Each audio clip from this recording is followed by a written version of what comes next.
रात की पहली दस्तक, शाम के 7:30 बज चुके थे। सूरज का अंतिम प्रकाश पहाड़ियों के पीछे छिप चुका था और अंधेरा धीरे धीरे पूरे आकाश पर फैल रहा था। हवा में एक अजीब सी ठंडक थी, जबकि गर्मियों का मौसम चल रहा था। विनोद, एक अनुभवी ट्रक ड्राइवर, अपने ट्रक नंबर MH12AB776 की चेकिंग कर रहा था। उसके साथ उसका खलासी अर्जुन भी था, 20-22 साल का एक तेज और चंचल लड़का, जो अक्सर विनोद को बाबूजी कहकर बुलाता था, मजाक में। बाबूजी, आज की लोडिंग बड़ी अजीब जगह से है, अर्जुन ने कहा। विनोद ने सिर उठाया। कहां से? शमशान घाट के पास की गली से, वही पुराना गोदाम जहां कोई रहता ही नहीं। विनोद की आंखों में एक पल के लिए चमक सी आई, लेकिन वो तुरंत सामान्य हो गया। लोडिंग तो लोडिंग होती है अर्जुन, तू डर मत, हमारे साथ हनुमान चालीसा है। अर्जुन हंसने लगा, लेकिन उसके चेहरे पर हल्की सी बेचैनी थी। 8:30 शाम, ट्रक शमशान घाट के पास पहुंचा। वहां की गलियों में अजीब सा सन्नाटा था। गोदाम के बाहर कुछ मजदूर पहले से तैयार खड़े थे, जिन्होंने जल्दी जल्दी ट्रक में सामान भरना शुरू कर दिया। बंद लकड़ी के बॉक्स, जो बहुत भारी थे। क्या है इनमें? अर्जुन ने एक मजदूर से पूछा। पुराने मूर्तियां हैं साहब, मंदिर का सामान, मजदूर ने बिना आंख मिलाए जवाब दिया। विनोद को कुछ अजीब नहीं लगा, लेकिन अर्जुन को एक अजीब सी गंध आ रही थी, जैसे कुछ सड़ा हुआ हो। लोडिंग पूरी हो गई थी। विनोद ने ट्रक स्टार्ट किया और नेशनल हाईवे की ओर बढ़ चले। रास्ता सुनसान था, दोनों साइड में घने जंगल थे। चांद बादलों के पीछे छिपा हुआ था। कभी कभी कोई उल्लू की आवाज, कभी सूखी पत्तियों की सरसराहट। अर्जुन को लग रहा था कि कुछ गड़बड़ है। बाबूजी, ये जो ट्रक में लकड़ी के बॉक्स हैं, कुछ अजीब नहीं लगा आपको? उसने पूछा। क्यों? क्या अजीब है? पता नहीं, जब से लोडिंग की है, मेरे पेट में अजीब घबराहट हो रही है, विनोद ने मुस्कुराते हुए जवाब दिया। डरपोक हो गया है तू? कुछ नहीं है, रात है, जंगल है, दिमाग खेल करता है। अर्जुन ने चुप रह जाना ही बेहतर समझा। 11:30 रात। जैसे ही ट्रक एक पुराने पुल के पास पहुंचा, अचानक ट्रक की हेडलाइट बंद हो गई, इंजन भी बंद।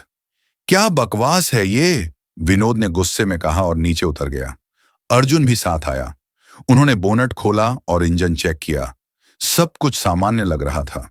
तभी अर्जुन ने देखा, पुल के दूसरी ओर एक सफेद साड़ी में एक औरत खड़ी थी। उसके बाल खुले थे और चेहरा साफ नहीं दिख रहा था। बाबूजी, देखो! अर्जुन की आवाज कांप रही थी। विनोद ने सिर घुमाया, लेकिन वहां कोई नहीं था। क्या देखूं? कहां? विनोद चौंक गया। वो अभी वहीं थी, सफेद साड़ी में। विनोद ने अर्जुन की तरफ देखा और गंभीर होकर कहा, तू अंदर जा, मैं देखता हूं। अर्जुन डरते हुए ट्रक में चढ़ गया। जैसे ही विनोद ने बोनट बंद किया, ट्रक अपने आप स्टार्ट हो गया। अपने आप? विनोद घबरा गया। वह फौरन ट्रक में चढ़ गया। कैसे स्टार्ट हुआ? अर्जुन ने पूछा। पता नहीं, शायद वायर टच हो गया होगा। दोनों ने एक दूसरे की ओर देखा। बात अधूरी रह गई। ट्रक अब एक घने जंगल में प्रवेश कर चुका था। हाईवे अब खत्म हो चुका था। जीपीएस अजीब रूट दिखा रहा था। अर्जुन ने कहा, बाबूजी, ये रूट तो हमें किसी गांव की तरफ ले जा रहा है। ये वो रास्ता नहीं है जो हम हर बार जाते हैं। जीपीएस गड़बड़ कर गया होगा। तू चुपचाप बैठ, विनोद ने जवाब दिया। लेकिन अर्जुन की आंखें डर से चौड़ी हो रही थीं। वो खिड़की से बाहर देखने लगा और तभी धप, ट्रक के ऊपर कोई चीज गिरी। विनोद ने ट्रक रोका। क्या था ये? अर्जुन चिल्लाया। विनोद ने ट्रक से नीचे उतरकर ऊपर देखा। कुछ नहीं था, लेकिन जब वो फिर से चढ़ने लगा तो दरवाजे पर खून के निशान थे, ताजे खून के निशान। विनोद चुपचाप चढ़ गया। उसकी आंखों में अब डर था। बाबूजी, कुछ बहुत गड़बड़ है इस सफर में, विनोद ने धीमे से कहा। मुझे अब यकीन हो रहा है। क्या? कि ये ट्रक नहीं चल रहा, हमें कोई चला रहा है। रात के 12:15। विनोद और अर्जुन ट्रक के भीतर सन्नाटे में बैठे थे। बाहर घना जंगल और भीतर दिलों में डर की सरसराहट। हवा ठंडी थी, लेकिन दोनों के चेहरों पर पसीने की बूंदें साफ थीं। ट्रक धीमे धीमे किसी अनजाने रास्ते पर बढ़ रहा था। बाबूजी, ये जीपीएस गलत रूट क्यों दिखा रहा है? अर्जुन ने फोन स्क्रीन की ओर इशारा करते हुए कहा। विनोद ने मोबाइल देखा। नक्शा अब एक सुनसान गांव की ओर मुड़ चुका था। उस गांव का नाम नक्शे पर साफ नहीं दिख रहा था, बस कुछ अस्पष्ट अक्षर। वाड़ी। हमारा रास्ता तो शहर की ओर था, ये तो उल्टा हो रहा है, अर्जुन ने चिंतित होकर कहा। विनोद चुप रहा। उसकी आंखें अब सामने के रास्ते पर नहीं, पीछे आई घटनाओं में उलझी थीं। ट्रक का अपने आप स्टार्ट हो जाना, पुल के पास वो औरत, और अब ये खून। वो ट्रक को एक मोड़ पर रोक देता है। चल नीचे उतर, विनोद ने कहा। क्यों? अर्जुन ने हड़बड़ाकर पूछा। देखते हैं कि वाकई रास्ता कौन चला रहा है, हम या कोई और। ट्रक रोका गया, इंजन बंद किया गया, चाबी निकाली गई। दोनों नीचे उतरकर ट्रक से कुछ दूर चले गए और सामने बैठकर इंतजार करने लगे। 5 मिनट, कुछ नहीं हुआ। 10 मिनट, ट्रक वैसे ही खड़ा रहा। लेकिन जैसे ही 15 मिनट पूरा हुआ, अचानक ट्रक की हेडलाइट अपने आप जल गई। इंजन स्टार्ट हुआ और ट्रक धीरे धीरे खुद ब खुद चलने लगा। अर्जुन का दिल जैसे उसके गले में आ गया। बाबूजी, ये कैसे? विनोद कांपती आवाज में बोला। अब तुझे यकीन आया? ट्रक बिना ड्राइवर के आगे बढ़ा और फिर एक मोड़ पर जाकर रुक गया, जैसे किसी ने ब्रेक लगाया हो। विनोद और अर्जुन डरते डरते ट्रक की ओर बढ़े। जैसे ही उन्होंने दरवाजा खोला, एक चीख गूंजी। ट्रक के भीतर कोई और था, एक परछाई, सफेद कपड़ों में। चेहरा नहीं दिख रहा था, लेकिन उस परछाई की आंखें लाल थीं, जलती हुई। कौन है? विनोद चिल्लाया। परछाई गायब हो गई, लेकिन ट्रक की पिछली बॉडी से किसी के रोने की आवाज आई। वो शायद उन बॉक्स से आ रही है बाबूजी, अर्जुन कांपते हुए बोला। विनोद कुछ देर चुप रहा, फिर अपने डिब्बे से एक लोहे की छड़ निकाली। चल खोलते हैं एक बॉक्स, अब बहुत हो गया। दोनों पीछे की ओर गए। वहां अंधेरा था, लेकिन ट्रक की बैक लाइट जल रही थी।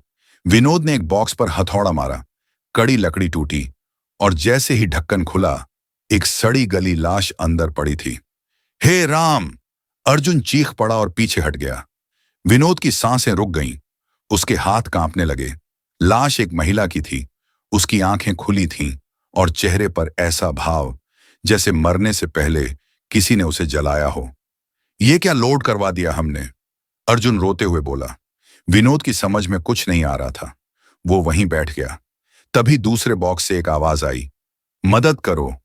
दोनों ने देखा, दूसरे बॉक्स का ढक्कन हिल रहा था। अंदर कोई जिंदा है। विनोद ने जल्दी से उसे खोला और उसमें से निकली एक 17-18 साल की लड़की, जिसकी आंखों में खून था और शरीर पर चोट के निशान। प्लीज बचा लो मुझे, वो मुझे मारना चाहते हैं। लड़की गिरती पड़ती बाहर निकली। कौन? विनोद ने पूछा। लड़की ने कांपते हुए जवाब दिया, जिसके लिए तुम ये ट्रक चला रहे हो, वो कोई इंसान नहीं। ट्रक की पिछली बॉडी से निकली लड़की अब जमीन पर बैठी थी। उसके हाथ पैर बुरी तरह कांप रहे थे। अर्जुन उसे पानी की बोतल पकड़ा रहा था, लेकिन उसका हाथ इतना थरथरा रहा था कि बोतल पकड़ना मुश्किल हो गया। शांति रखो बेटिया, अब तुम सुरक्षित हो, विनोद ने कहा। लड़की ने धीरे से सिर उठाया। उसकी आंखें जैसे 1000 मौतें देख चुकी हों। मैं पायल हूं, उसने टूटती आवाज में कहा। उन्होंने मुझे उस गोदाम से पकड़ा जहां से तुमने सामान लोड किया था। विनोद और अर्जुन दोनों चौंक गए। किसने? अर्जुन ने पूछा। पायल का चेहरा सफेद पड़ गया। उसने उंगली उठाई और ट्रक की बॉडी की ओर इशारा किया। उसी ने, वो जो अंदर हैं, जो मरे नहीं हैं, पर अब इंसान भी नहीं रहे। वो कौन है? विनोद की आवाज भारी हो गई थी। एक तांत्रिक, उसका नाम कालवीर है, पायल बोली। वो इंसानों की बलि चढ़ाकर उन्हें अपने सेवक बना रहा है। तुमने जो बॉक्स लोड किए हैं, वो सब उसके अधमरे गुलाम हैं। मरे नहीं, लेकिन अब जीते भी नहीं। एक सन्नाटा छा गया। ट्रक अब भी वहीं खड़ा था, इंजन बंद, लेकिन ट्रक के ऊपर कुछ चलने की आवाज आई। थक थक थक। बाबूजी, अर्जुन ने धीरे से कहा। यह फिर शुरू हो गया। विनोद ने ऊपर देखा। एक परछाई, सफेद नहीं, काली और लंबी, इतनी लंबी कि उसका सिर ट्रक के ऊपर से भी ऊंचा लग रहा था। पायल, क्या ये वही है? विनोद ने पूछा। पायल ने सिर झुका लिया। हाँ, ये उसका संदेशवाहक है, कालवीर के हर आदेश को पूरा करने वाला। और तभी ट्रक का दरवाजा अपने आप खुल गया। बॉक्सों में हलचल होने लगी। 1, 2, 3 लाशें अपने आप खड़ी हो गईं। उनके शरीर आधे सड़े थे, मांस झूल रहा था, आंखों में रोशनी नहीं, लेकिन सिर सीधे विनोद की ओर घूमे। बाबूजी, भागें! अर्जुन चिल्लाया। नहीं, पायल ने कहा, अगर हम भागे तो ये हमें पकड़ लेंगे। हमें इस ट्रक को वहीं पहुंचाना होगा जहां वो चाहता है, तभी हम जान सकेंगे कि असली खेल क्या है। विनोद ने भारी सांस ली। मतलब हम उसी गांव चलें? पायल ने सिर हिलाया। वो गांव चौंधवाड़ी अब किसी मैप पर नहीं दिखता, लेकिन ट्रक को वहीं जाना है, वहीं कालवीर का अड्डा है। अर्जुन डरते हुए बोला। और हम वहां जाएंगे क्यों? मरने के लिए? नहीं, पायल ने उसकी ओर देखा, बल्कि उसे मारने के लिए। क्योंकि अगर ये ट्रक उसकी जगह तक पहुंच गया और उसने ये बॉक्स खोल दिए, तो जो बाहर निकलेगा वो पूरे शहर को खा जाएगा। अब तुम चलाओ ट्रक, हम तुम्हें वहीं ले चलेंगे, लेकिन रास्ते में अगर तेरे मरे हुए गुलाम हमारे सामने आए तो हम उन्हें जलाकर राख कर देंगे। विनोद ने ट्रक के डैशबोर्ड पर रखा हनुमान चालीसा उठाकर कहा। अर्जुन ने एक बोतल में डीजल और मिट्टी का तेल मिलाया। अब जो भी कूदेगा वो जलेगा। रास्ता फिर शुरू हुआ। रात 1:30। जैसे ही ट्रक आगे बढ़ा, जंगल और गहरा होता गया। अब दोनों साइड पेड़ों पर कुछ लटकता दिखाई दे रहा था। लाशें, हर पेड़ पर किसी न किसी की लाश उलटी लटकी हुई। उनकी आंखें अब भी खुली थीं और मुंह में कुछ मंत्र बुदबुदा रहे थे। अर्जुन ने पीछे बैठी पायल से पूछा, क्या ये लोग भी? हाँ, वो बोली, ये सब उस गांव के लोग थे जो कालवीर ने पहले ही अपने अधीन कर लिए हैं। अब वो किसी को छोड़ता नहीं। और हम अगला नंबर हैं। ट्रक धीरे धीरे एक धूल भरी टेढ़ी मेढ़ी पगडंडी पर बढ़ रहा था। चारों ओर गहरी रात, सन्नाटा और दूर कहीं कहीं उल्लू की डरावनी आवाजें। पायल ट्रक की पिछली सीट पर बैठी कांप रही थी। अर्जुन ने हनुमान चालीसा को स्टीयरिंग पर लटकाया और बार बार अपने हाथ जोड़ता रहा। विनोद अब गंभीर हो चला था। उसकी आंखों में अब डर नहीं, जिद थी। अब जो भी हो, इस खेल को खत्म करके ही लौटेंगे। ट्रक एक पुराने जंग लगे साइन बोर्ड के पास रुका। उस पर मुश्किल से पढ़े जाने लायक लिखा था, स्वागत है चौंधवाड़ी गांव में, जनसंख्या 0। अर्जुन ने पढ़ा और बोला, 0? यानी कोई नहीं रहता अब? पायल ने गहरी सांस ली। यह गांव अब इंसानों का नहीं, कालवीर के अधमरे प्रेतों का है। जैसे ही ट्रक गांव के भीतर दाखिल हुआ, अजीब बात हुई। गांव के घरों में दिए अपने आप जलने लगे। हर घर में, हर दरवाजे पर, मानो गांव उनकी आवभगत कर रहा हो। लेकिन कोई बाहर नहीं आया। ये जगह कुछ ज्यादा ही शांत है, अर्जुन ने कहा। शांत नहीं, ये शिकार के पहले की शांति है, विनोद ने कहा। अचानक ट्रक अपने आप रुक गया। जीपीएस गायब हो चुका था। मोबाइल नेटवर्क चला गया। ट्रक की हेडलाइट खुद बुझ गई। चारों ओर गहरा अंधकार छा गया। और फिर कदमों की आवाजें चारों ओर से धीरे धीरे पास आती हुईं। अर्जुन ने विनोद का हाथ पकड़ लिया। धीरे धीरे दर्जनों परछाइयां अंधेरे से निकलने लगीं। सफेद, काले, फटे पुराने कपड़े पहने हुए, चेहरे अधजले। कुछ के मुंह सिल दिए गए थे और सबके बीच से कोई एक कदम बढ़ाता चला आया, ऊंचा, काले कपड़े में, हाथ में त्रिशूल। कालवीर। उसकी आंखें लाल थीं, लेकिन आवाज शांत। बहुत देर कर दी आने में, ट्रक चालक, विनोद ने साहस दिखाते हुए कहा। हम तुम्हारा खेल खत्म करने आए हैं। कालवीर मुस्कुराया। खेल? यह सृष्टि की सफाई है। मैं उन आत्माओं को मुक्त करता हूं जो अधूरी थीं, मगर अब तुम तीनों अधूरे ही जाओगे। उसने हवा में मंत्र फेंका और ट्रक के सारे बॉक्स खुद ब खुद खुलने लगे। सड़े गले शवों ने आंखें खोली। उनके शरीर से धुआं उठने लगा और सब एक साथ चिल्लाए, हम कालवीर के हैं। विनोद ने हनुमान चालीसा खोल दी और जोर से पढ़ने लगा। अर्जुन ने बोतल में भरा डीजल और मिट्टी का तेल सब पर फेंका और माचिस जला दी। ज्वाला उठी, मंत्र गूंजे, प्रेत चिल्लाए। पायल ने कालवीर के सामने खड़े होकर चिल्लाया, तेरा अंत आज होगा, क्योंकि अब डरने वाले नहीं, लड़ने वाले आ गए हैं। कालवीर ने त्रिशूल घुमाया। जमीन फटी। उसके पीछे एक मृतक मंदिर प्रकट हुआ। यहीं से मैं शक्ति लेता हूं, यहीं से तुम्हारा अंत करूंगा। वो मंदिर की ओर बढ़ा, लेकिन तभी विनोद ने ट्रक को फुल स्पीड में चालू किया। अबे अर्जुन, पकड़ स्टीयरिंग। क्या करने जा रहे हो बाबूजी? जिस मंदिर से यह शक्ति लेता है, उसी को उसकी कब्र बना देंगे। धड़ धड़ धड़ धड़ धड़ धड़। ट्रक 786 पूरी रफ्तार में मंदिर की ओर दौड़ा। कालवीर मंत्र पढ़ता रहा, लेकिन ट्रक अनस्टॉपेबल था। धम। मंदिर की दीवार टूटी, त्रिशूल टूटा और कालवीर चीखता हुआ आग की लपटों में जल गया। अगली सुबह गांव में सूरज की किरणें पड़ी तो हर लाश शांत पड़ी थी। बॉक्स खाली थे। गांव अब सच में वीरान था, मुक्त। पायल खामोशी से ट्रक के पास आई। विनोद और अर्जुन ट्रक के बोनट पर बैठे, थके हुए पर संतुष्ट। अब कहां? अर्जुन ने पूछा। विनोद ने मुस्कुराकर कहा, अब अगले सफर की ओर, लेकिन इस बार ट्रक सिर्फ सामान ले जाएगा, आत्माएं नहीं। सूरज निकल चुका था। आसमान हल्का नारंगी और हवा में वो ठंडक जो सिर्फ ऐसी रातों के बाद महसूस होती है जो जिंदा लोग पार करके आते हैं। विनोद ट्रक के सामने बैठा बीड़ी पी रहा था। अर्जुन झाड़ियों में गया था। पेट में उथल पुथल मची है बाबूजी, सब डर पेट से निकल रहा है अब। पायल ट्रक के पीछे लकड़ी के खाली बक्सों को देखकर सोच में डूबी थी। गांव शांत था, बहुत शांत। शायद अब सच में सब खत्म हो गया, विनोद ने बीड़ी बुझाते हुए कहा। लेकिन तभी पायल ने ट्रक की बॉडी पर देखा, खून का एक नया धब्बा। उसने घबरा कर पीछे देखा। बॉक्स खाली था, लेकिन उस पर ताजा खून के छींटे थे। विनोद, पायल चिल्लाई, इधर देखो। विनोद भागा भागा आया। ये ताजा है, अभी अभी गिरा है, उसने कहा।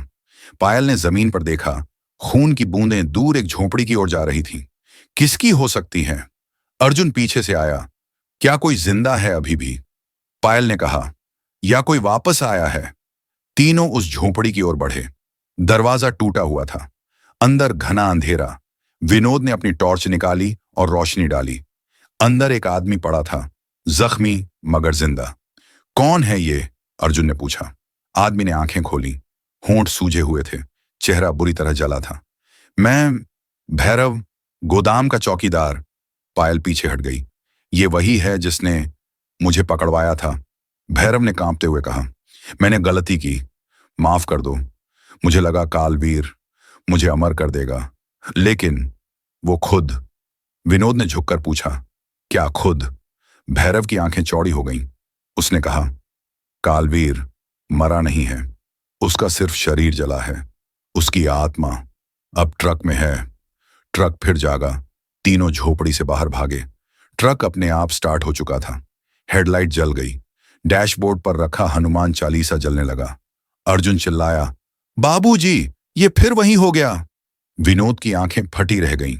ट्रक का हॉर्न अपने आप बजने लगा, लेकिन वो सामान्य हॉर्न नहीं था, एक चीख जैसा। पायल ने कांपती आवाज में कहा, हमने कालवीर के शरीर को मारा, उसकी आत्मा ने उसी ट्रक को घर बना लिया। ट्रक की हेडलाइट से अब धुआं निकलने लगा था। डैशबोर्ड से एक काली परछाई ऊपर उठी, जिसका चेहरा अब पूरी तरह दिख रहा था। कालवीर, मूर्खों, तुमने मुझे वहीं पहुंचा दिया जहां मैं हमेशा रहना चाहता था। एक ट्रक जो भारत के हर कोने में जा सकता है, अब मैं पूरे देश में फैलूंगा। बाबूजी, अब इस ट्रक को जलाना पड़ेगा, अर्जुन ने कहा। विनोद चुप। वो ट्रक उसका साथी था, उसके जीवन का हिस्सा। वो ट्रक जिसने न जाने कितनी यात्राएं पूरी की थीं। लेकिन अब ठीक है, विनोद बोला, अगर यही तरीका है तो आज मैं खुद अपने हाथों से इसे विदा दूंगा। पायल ने कहा, रुको, ट्रक को जलाना होगा उस श्मशान घाट पर जहां से यह लोडिंग शुरू हुई थी। वहीं इसका अंत होना चाहिए। विनोद और अर्जुन ने एक दूसरे की तरफ देखा। अर्जुन बोला, तो चलो अंतिम सफर शुरू करते हैं।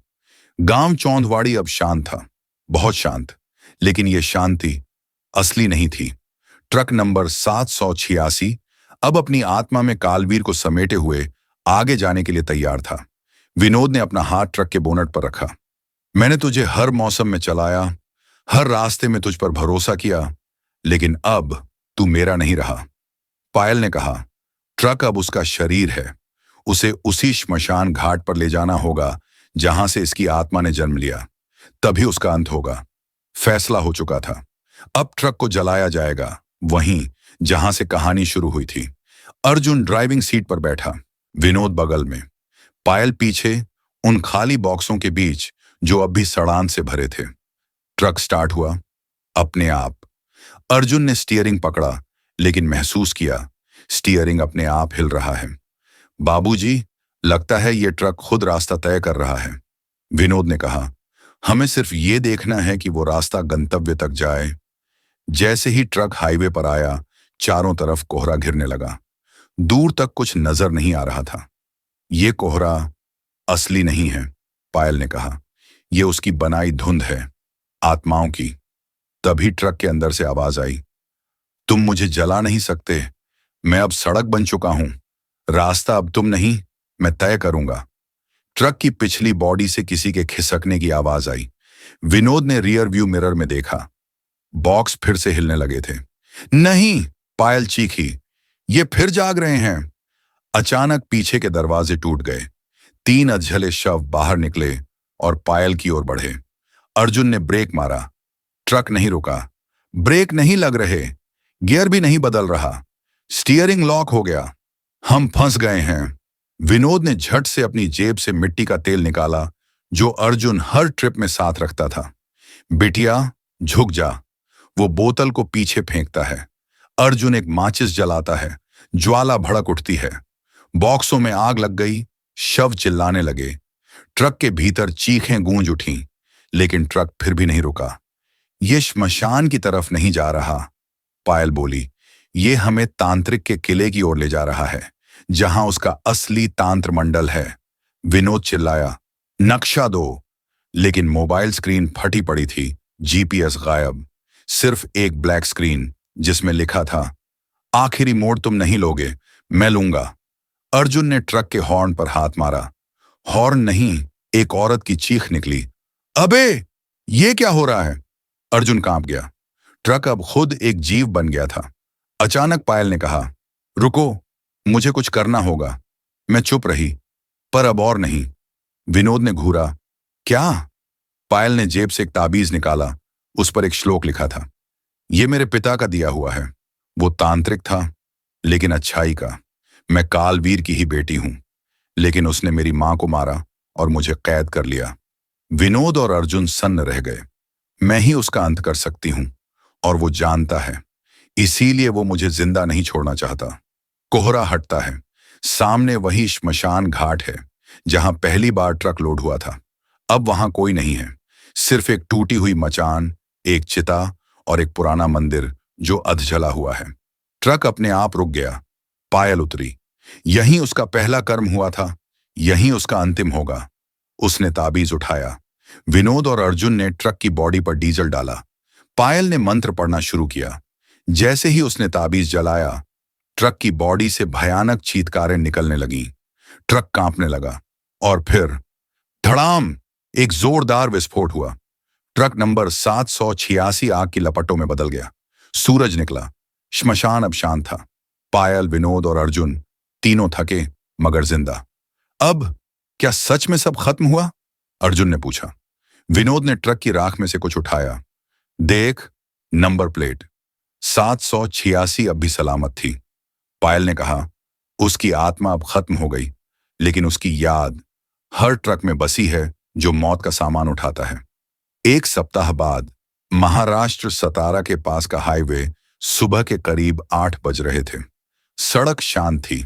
धूप तेज, हवा में नमी थी।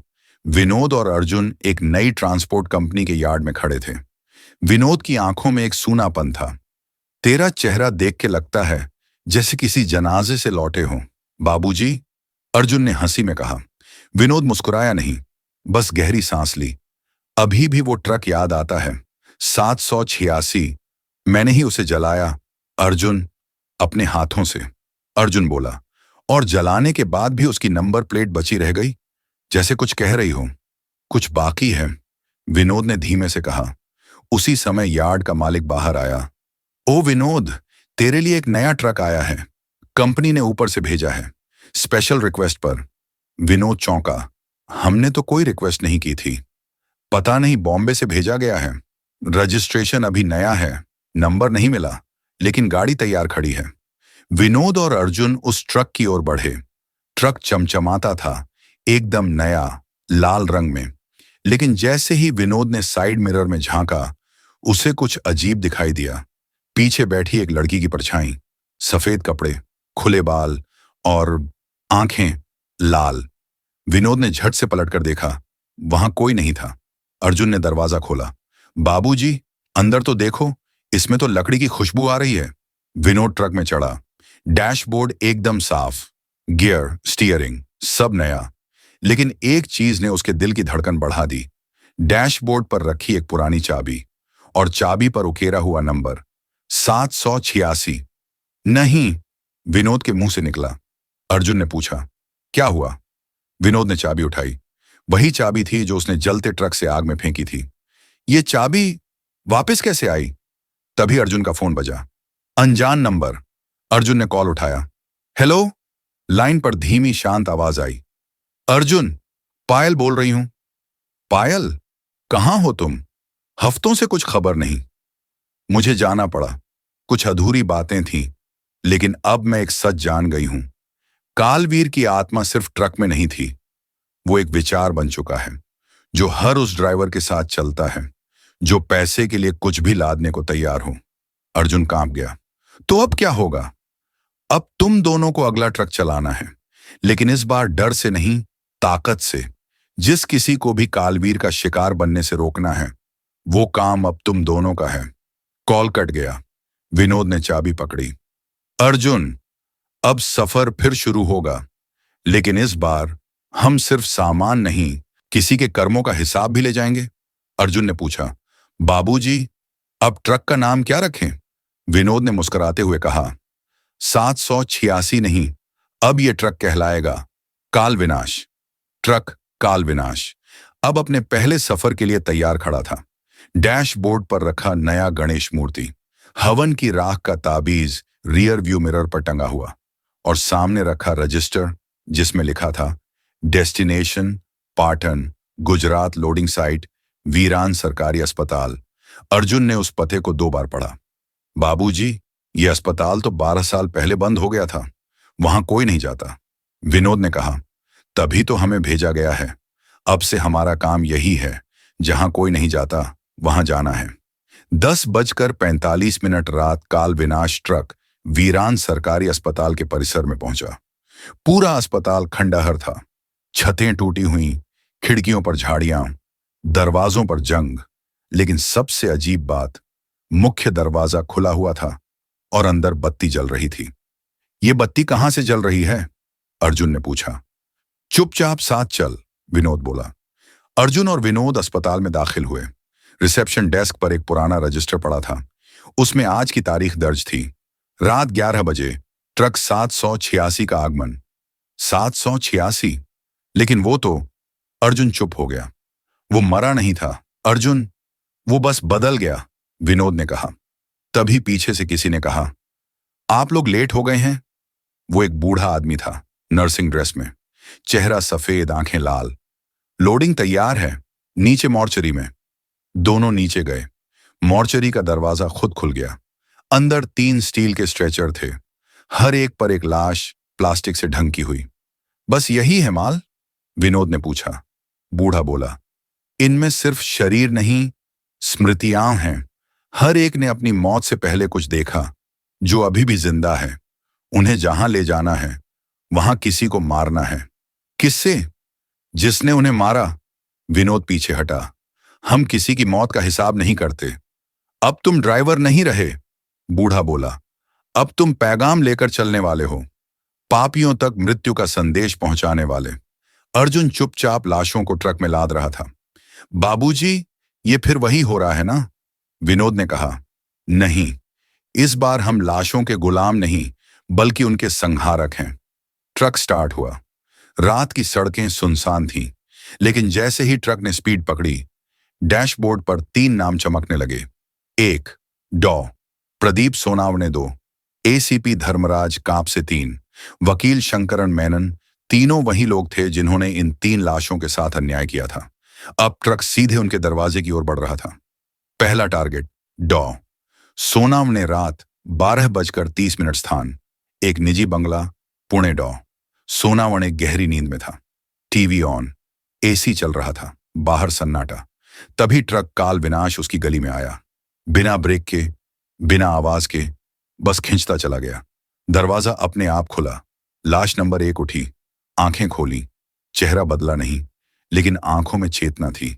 वह ट्रक से उतरी, घर का गेट अपने आप खुला और दरवाजा भी। डॉ सोनावणे नींद से उठा। सामने वही चेहरा खड़ा था जिसे उसने ऑपरेशन में मारा था।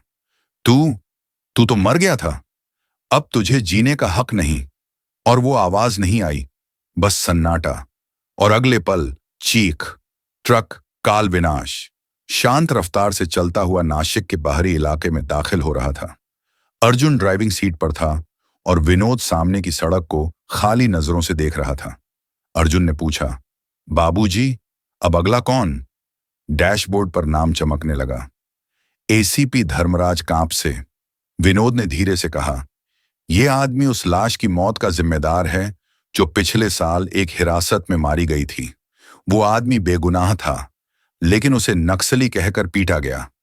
अर्जुन ने धीरे से जोड़ा, और वो अब हमारे ट्रक में पीछे है। ट्रक की पिछली डिक्की से धीमी सी गूंज निकली, एक सिसकी, फिर एक भारी सांस। वो तैयार है, विनोद ने कहा। कॉलोनी के गेट पर एक सिक्योरिटी गार्ड बैठा ऊँघ रहा था। जैसे ही ट्रक पास आया, गार्ड की आंखें खुद ब खुद बंद हो गईं। ट्रक गेट के आर पार हो गया, बिना टक्कर, बिना आवाज। विनोद ने कहा, अब ये ट्रक सिर्फ लोहे का नहीं रहा, ये छाया बन चुका है। बिल्डिंग नंबर 7, फ्लैट 302, वहीं रहता था धर्मराज कांप से। ट्रक अपार्टमेंट के नीचे रुका।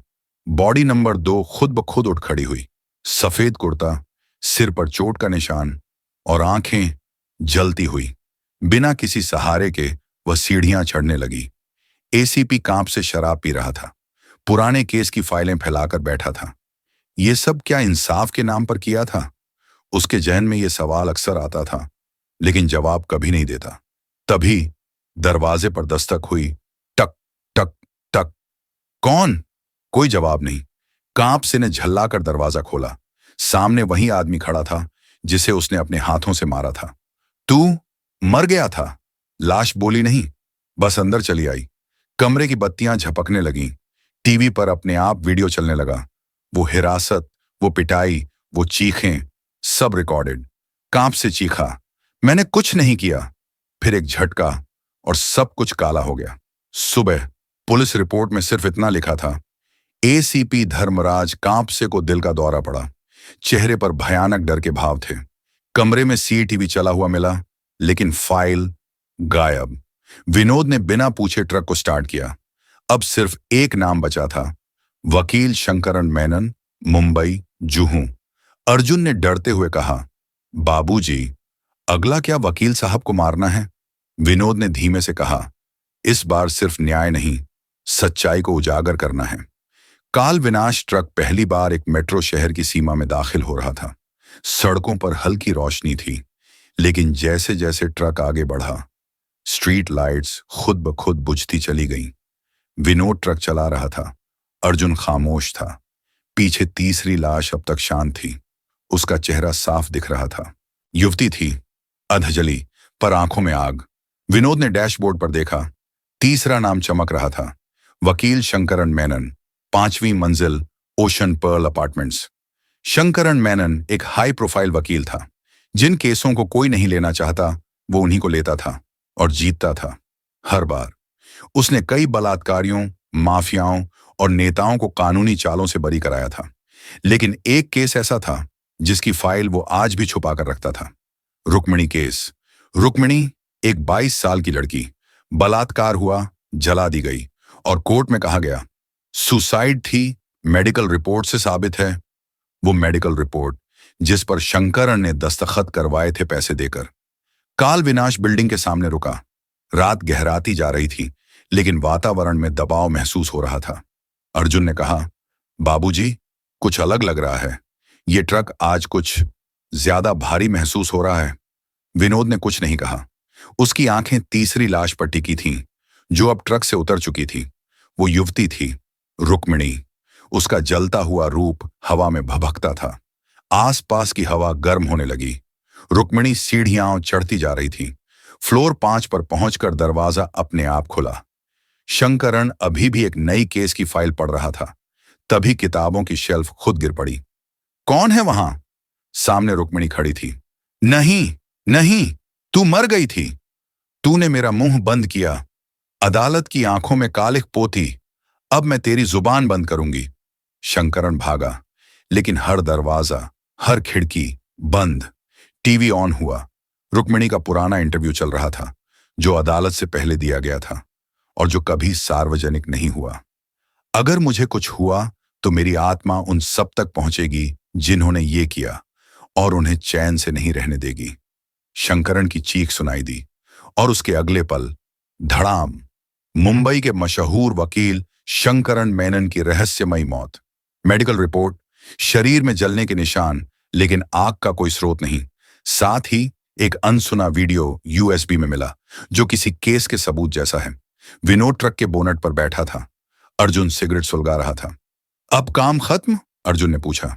विनोद ने सिर हिलाया। नहीं। ट्रक के रियरव्यू मिरर में एक चेहरा दिखा। पायल, तुम वापस आ गई? पायल मुस्कुराई। मैं कभी गई ही कहां थी विनोद। मैं अब इसी ट्रक का हिस्सा हूं, इसका आत्मा पक्ष, और तुम इसका चालक। अब क्या? पायल ने कहा। अब अगला पड़ाव है, जहां सिस्टम खुद सड़ चुका है, और काल विनाश को वहां चलना है जहां खुद न्याय मर चुका है। काल विनाश ट्रक अब खुलेआम शहर की सड़कों पर घूम रहा था। हर जगह दीवारों पर खून से लिखा संदेश, जहां अदालतें सोती हैं वहां आत्माएं जागती हैं। ट्रक की छत पर बंधा था एक बड़ा डिजिटल बोर्ड, जिसमें नाम चमकते थे। MLA Sudeep Thakur, news editor Amay Choubey, retired जज आर.एन. नारंग। ये वो लोग थे जिनकी वजह से सालों तक कई केस दबाए गए, कई मासूम मरते रहे, और सच्चाई कभी बाहर आ ही नहीं पाई। सुदीप ठाकुर अपनी आलीशान बंगले में पार्टी कर रहा था। शराब, संगीत और चारों तरफ चमचों की भीड़। लेकिन तभी ट्रक का हॉर्न बजा। भौं, भौं, भौं। ऐसा हॉर्न कभी किसी ने नहीं सुना था, जैसे किसी ने आसमानी शंख फूंका हो। बंगले की दीवारें कांपने लगीं। दरवाजा टूटा। ट्रक घर के अंदर घुस गया।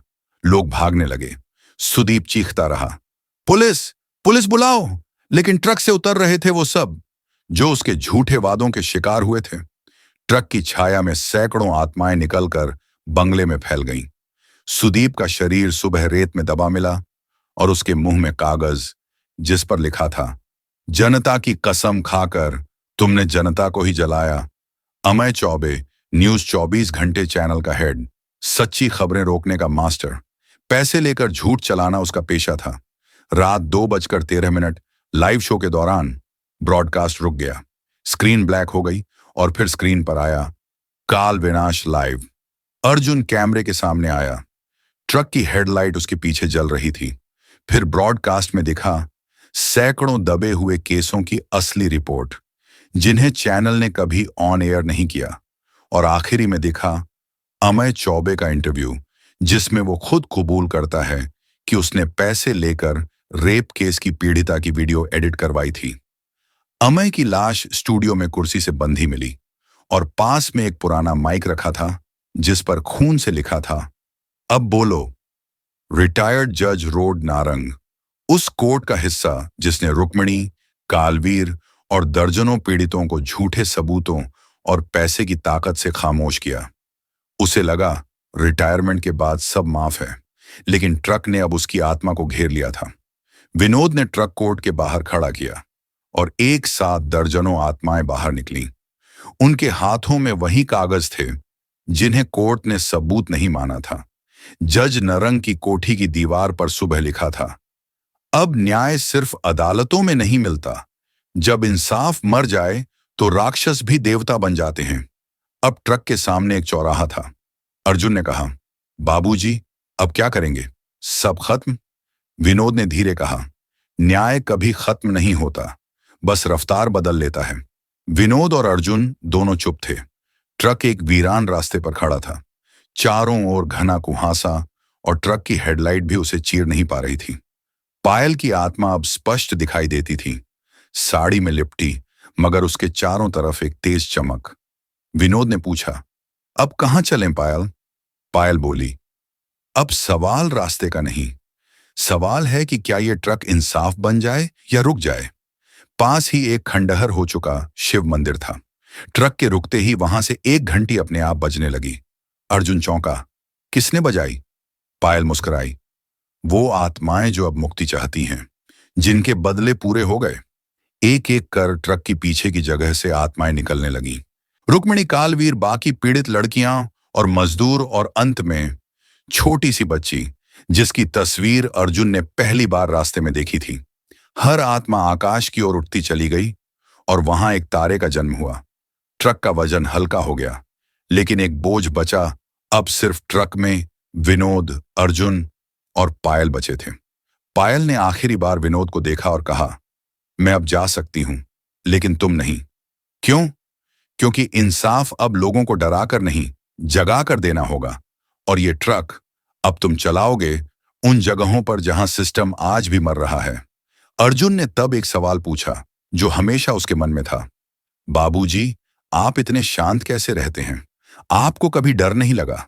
विनोद ने मुस्कुराकर जवाब दिया, मैं खुद उन 32 मजदूरों में से एक था जिन्हें एक नेता ने धमाके में मरवा दिया था ताकि जमीन खाली हो जाए। लेकिन मैं नहीं मरा, मैं बच गया, झलकर, अपंग होकर। और तभी मैंने कसम खाई थी कि एक दिन इंसाफ का पहिया खुद चलाऊंगा। और तब बना ये ट्रक, काल विनाश। कोर्ट नहीं, पुलिस नहीं, टीवी बिल्कुल नहीं। ये ट्रक अब स्कूलों में जाएगा, गांवों में जाएगा, सोशल मीडिया के झूठ को चीरने जाएगा।